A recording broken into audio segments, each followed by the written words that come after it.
Près de 28 000 ménages sans abri et le bilan des inondations qui ne cessent de plonger plusieurs familles dans le désespoir total au nord-est de la RDC. Plus précisément à Kalemi, dans la province du Tanganyika, où il y a de cela 3 mois. Les adolescentes étant exposées au risque des violences, abus et exploitation sexuelle, dans un contexte des crises humanitaires liées aux conflits opposant les autochtones Tois et les Bantous en province, il y a de cela près de 10 ans, entraînant ainsi en 2023 près de 33 057 personnes déplacées internes, soit 10% de la population totale, dont plus de la moitié constituée de femmes et enfants. Cette situation a occasionné plus de 1000 cas de violences basées sur le genre, comme le renseignent nos confrères de l'agence congolaise de presse.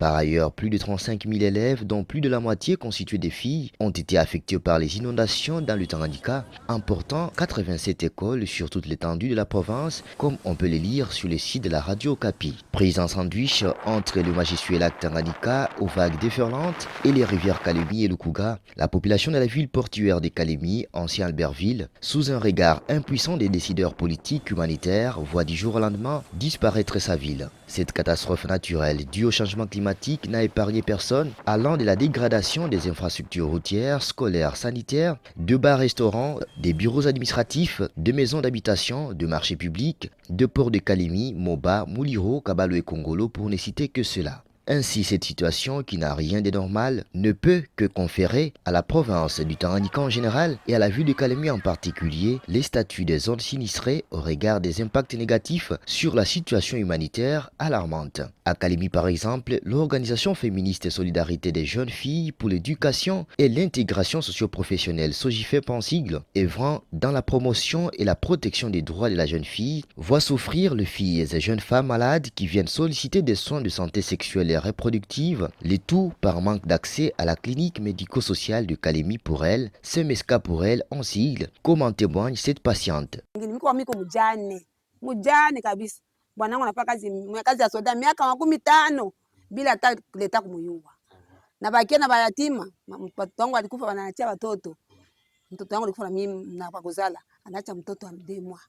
Alikufa mtoto ademwa. Na leo hii sina hata msaada wa gouvernement nisaidia. Mimi peke tu niko nahangaika na kwa madeni mwingine mzee. Msaada tu atengenezee tu Kalemi, haikisa ya kumdirishia fika Mtanganyika. Ndio basi tu.